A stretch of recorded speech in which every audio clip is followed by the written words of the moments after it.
everybody. Thanks for coming back. I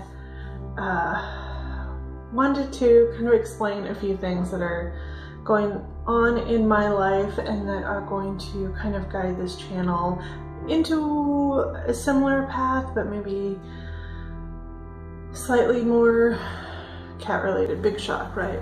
I'm going to talk about cats more. After my last video with Kenny's art show, which if you haven't seen it, link up there, link down in the description.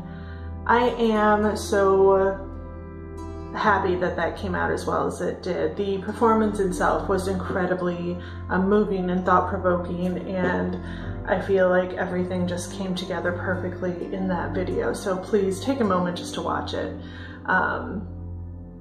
Yeah, I'm really proud of that. I'm really proud of Kenny, and I'm really proud of that video. So if you got a minute, stop down there, and after you watch this, of course, go ahead and jump over there and watch that. But as far as everything I've been up to lately, almost everything has changed in my life. Some good, some bad. I am coming to you from my new office space, so that's awesome. I kind of got more space in my life, which is, you know, awesome, obviously. I hope because of this I can work a little harder and make some good videos for you guys as well. I recently changed jobs. I am still a veterinary technician, but instead of working in a mixed practice, I am back to cat only. Jazz hands, jazz hands!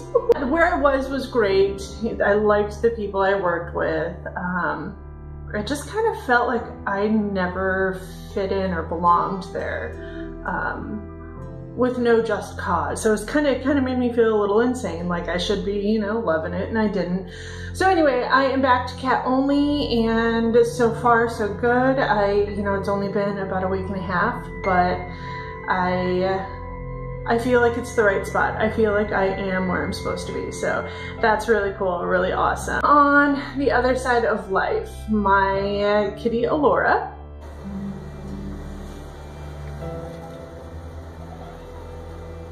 You've all seen her numerous times. She got sick about 2 weeks ago. I came home from work and I just kind of noticed that she was breathing really hard. Her sides were just kind of really putting a lot of effort when she was breathing. She wasn't open mouth breathing. Her gum color was great. She wasn't in distress. I didn't need to rush her to the ER, but first thing the next morning, I didn't work, but I took her into my old clinic, the mixed practice. And we took x-rays of her chest, and there was a lot of fluid buildup. Again, she's only 1 year old, so trying to figure out why the heck a 1-year-old cat would have all this fluid in her chest. We actually tapped her chest, so we put a little needle into the space in her chest that had all the fluids and sucked a bunch of it out. It was very clear, very thick stuff. Anyway, in a matter of 2 days, we got about a little under 200 mLs of fluids off her chest.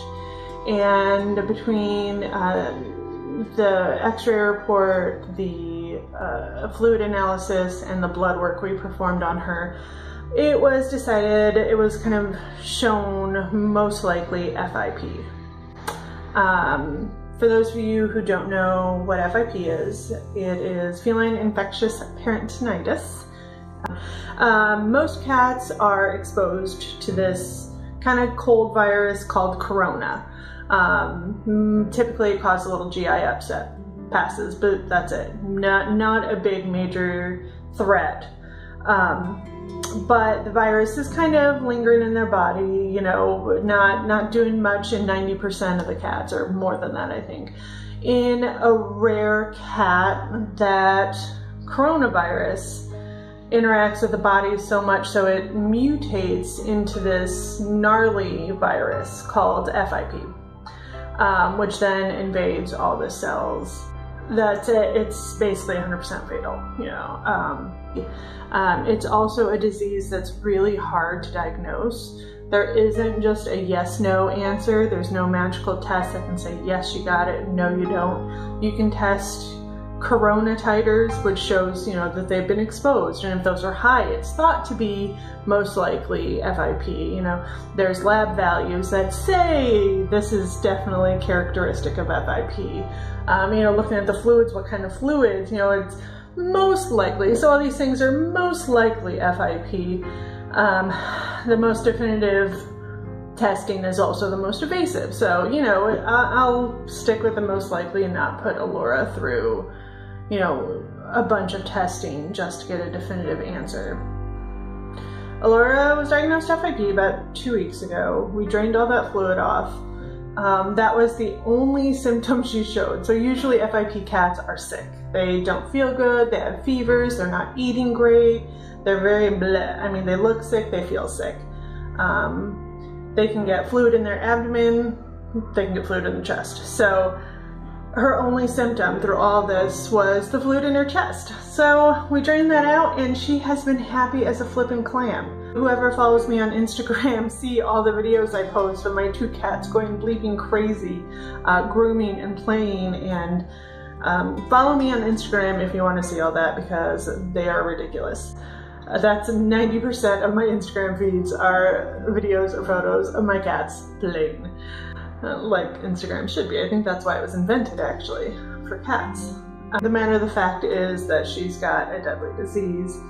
It's only been 2 weeks, and at any point she could, you know, turn and be gone. Because of all of this, I've joined a couple kind of support groups, like FIP research, people who have cats with FIP, what they've tried, all this good stuff.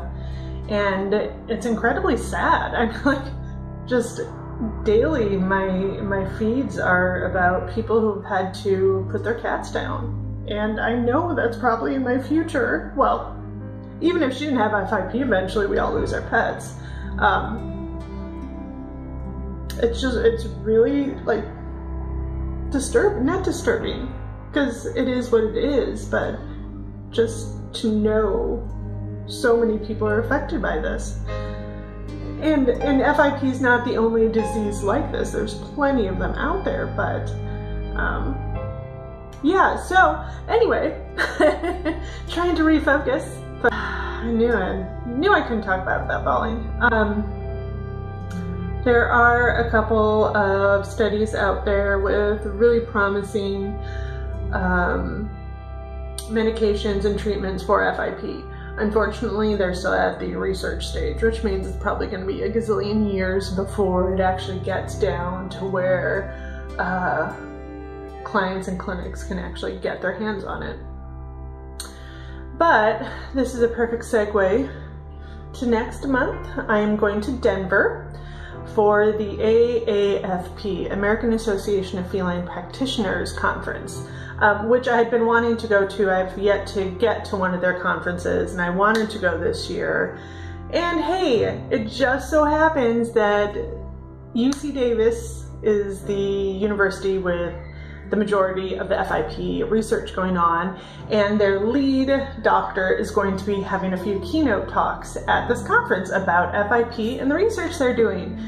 So I'm excited for that. You know, I will share everything. Everyone just know, you know, any useful information I can give to you guys, I wanna share for those people who are going through the same thing I'm going through, really. Also at this conference, there is going to be a gal from Arlington who's also a CVT at a cat-only clinic that is kind of the lead on basically offering feline specialty certificates for technicians. So I'm in the works for that right now. It is a lot of work. It's a lot of cases that you have to write up and knowledge and all this good stuff. So it's going to take me a while. Probably won't be till next year before I can even try to test for it. But I'm going to learn all about that in Denver as well, so I'm really excited about that. Bottom line is, I intend to kind of steer this channel a little more towards my cats. Now I've got 2 cats with chronic illness, both of which will probably take them at some point sooner rather than later. Just share things that I've learned, how I get them to take their pills freely. So I've had to balance treatment versus comfort versus cash flow. You know, there's so many choices that you end up having to make. It's way different than human medicine where you just do it. You don't think about, most of the time you're not thinking about, okay, well, it's a cat, does she really want to be in the hospital for 3 days even if it prolongs her life for 2 months? You know, is that a good balance for her? But anyway, I just want to share my experiences with you. I really would love to review cat products. Like, there's some kooky ones out there that I really kind of want to get my hands on and test out for you guys. I want to keep a few of the fun things as well, like, you know, weather's changing now, but hikes, you know, continue videoing the hikes and some of the really good, meaningful art talks that I go to. But bottom line is, get ready for more crazy cat lady stuff, because I'm gonna be a Sharon. I'm gonna be a Sharon, and I hope you're gonna be watching. If you do want to join me through all this, please click that subscribe button below. Yeah, and the little bell next to it, you'll get alerted when I actually post. So please, if you've gone through hard choices with your pets, or even with people, for crying out loud, you know, join in with me on this. So, and again, I will be sharing a lot from Denver next month on what I've learned at the conference. So thank you guys so much, and I will see you next time.